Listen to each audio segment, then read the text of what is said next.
Hi అండి, welcome to Kalavati vlog. ఈ vlog వచ్చేసి సండే స్పెషల్ అండి. నేను మా పిల్లల కోసం పలావ్ చేస్తూ ఉన్నాను. సండే రోజు సింపుల్ పలావ్ అండి, హెవీ మసాలాలు లేకుండా మెంతి పలావ్ అనమాట. చాలా బాగుంటుంది మెంతి కూర ఎక్కువ వేసుకొని చేస్తే.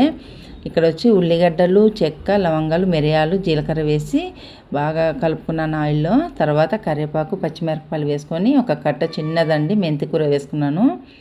అది కూడా కొంచెం బాగా రోస్ట్ అయ్యే వరకు వేపుకోవాలన్నమాట ఆయిల్లో. బాగా మంచి స్మెల్ వస్తుందండి ఆయిల్లో బాగా వేగితే. ఇక్కడ వచ్చి నేను కొత్తిమీర, అల్లము, ఎల్లిపాయల పేస్ట్ అండి, ఇది బాగా మెత్తగా రుబ్బుకున్నాను. అది కూడా ఆయిల్లో బాగా వేపుకోవాలన్నమాట. తర్వాత తగినంత సాల్ట్ వేసుకొని మళ్ళీ ఒక హాఫ్ స్పూన్ పసుపు వేసుకోవాలి. పసుపు మంచి కలర్ వస్తుందన్నమాట పలావ్కి. ఇంకా అది కూడా బాగా కలుపుకొని తర్వాత వాటర్ వేసుకోవాలి. నేను వచ్చి 3 కప్పులు బియ్యం తీసుకున్నానండి. బియ్యం కప్పుతో 3 కప్పులకి 6 కప్పులు వాటర్ వేసుకుంటున్నాను. వేసుకున్నాక బాగా కలుపుకోవాలండి. కింద మసాలా ఉడికినప్పుడు అడుగంటుకుంటుంది కదా, అది ఇంత బాగా నీళ్ళలో కలిసే వరకు దాన్ని బాగా కలుపుకోవాలి. ఎందుకు లేకపోతే కన్నా లాస్ట్కి మాడిపోతుంది అనమాట తొందరగా. ఇంకా ఇక్కడ వచ్చి నేను బియ్యం వేసుకుంటున్నాను ఎసుట్లోకి.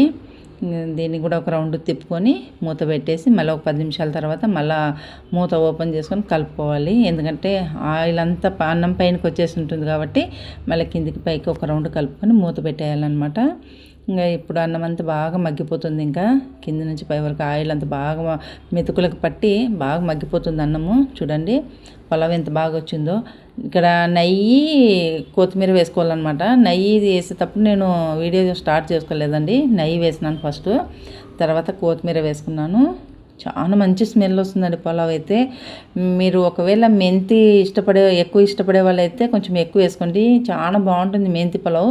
సేదు వస్తుంది ఎక్కువ వేస్తే అంటారు, కానీ అస్సలు సేదు అనేది రాదండి. చాలా బాగుంటుంది మెంతి పలావ్ అయితే. మంచి స్మెల్ వస్తుంది, మంచి టేస్ట్ ఉంటుందన్నమాట. మేము మరో సండే ఉండింది కదా, చికెన్ కర్రీ చేసుకున్నాము. దీని కాంబినేషన్గా చికెన్ కర్రీనే వేసుకొని తిన్నామన్నమాట. చాలా బాగుండింది అసలు టేస్ట్ అయితే. మా పిల్లలు కూడా ఇష్టంగా తిన్నారనమాట. మీరు కూడా ఒకసారి ట్రై చేసి చూడండి.